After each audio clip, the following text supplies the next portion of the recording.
amazing revelation has been discovered.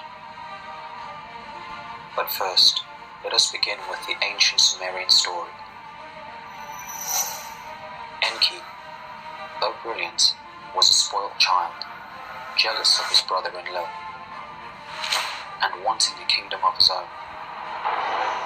When Nibiru was faced with the crisis of loss of atmosphere, the Anunnaki decided to mine gold on the earth to reseed their atmosphere. Enki saw it as an opportunity to grab power. He fomented a worker revolt, knowing that he could use Nibiru's emergency to force the council to accept anything. Enki wanted a world filled with slaves that he could rule over, which is something neither the council nor the Anunnaki would have ever allowed. But Enki was shrewd. He convinced the council that Nibiru would die if the gold-seeded atmospheric shield was delayed. He convinced them that the workers would not return to duty as they were following his orders, since he was in charge of the mining operation. He convinced the council that the only solution was to create a non-sentient species out of the highest order ape available to do the labor, but make them incapable of reproduction, so they would naturally die off. The council saw no alternative, so they reluctantly and conditionally agreed, and they allowed Enki to carry out the plan. But Enki pulled a fast one and gave the new species the ability to breed, wanting a permanent stock of slaves for his planned kingdom. Enki went even further.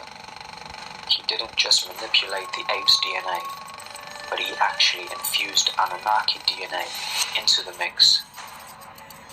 This would give him slaves that he would find attractive and acceptable to be in the company of. Enki did this both in the laboratory and also allowing his loyal striking workers to inseminate the females he created. This we find in Genesis 6, which led to the Nephilim.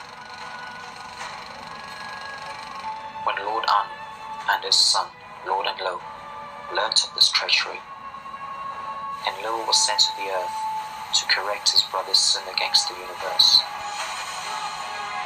As the Anunnaki have very strong moral code,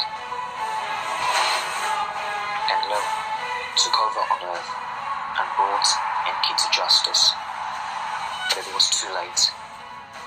Enki had created several abominable and potentially dangerous seed lines, all without Anunnaki spirit and without Anunnaki morals and virtues.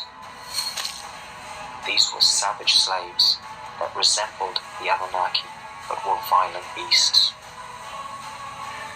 The council decided that such an abomination must never be allowed to progress, because they would be a cancerous infestation to the universe and a danger to any other species they encountered. But because of Anunnaki morals, the genocide of a related race was nearly unthinkable. So they decided to let a natural event destroy this abomination.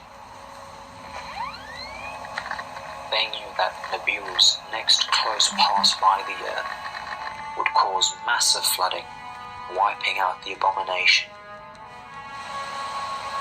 They decided to let it happen. Enki didn't want to lose this opportunity to have a kingdom of his own, so he went against the orders of the council and protected segments of his created beings from the flood. When the council learned of this, they were livid, and Enki paid a price for his treachery. But this left a growing species that was still as dangerous as ever. Satan, a reptilian, petitioned the council to eradicate man, so the threat be contained.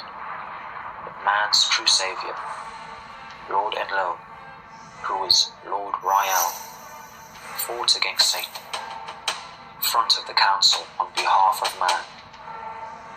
Lord Enlil argued that man was part Anunnaki and therefore possessed the divine spark, and if properly educated and nurtured, they could one day be equals. Satan vehemently disagreed, asserting that a species cannot be taught to have morals, that the law of love is either written in their hearts or it is not. The council found logic in both sides of the argument and offered a compromise. Since Satan was man's chief accuser, he and his people would be allowed to utilize part of Lord Enlil's plan to educate, but at the same time weed out those that would not be capable of evolving. The plan would give Satan a set amount of time to fulfill this directive, after which he was to hand over the earth to its rightful custodians, the Anunnaki, at which point those that were considered evolvable would be educated and nurtured under the Anunnaki for a period of 1,000 years, before becoming full and free members of the council themselves.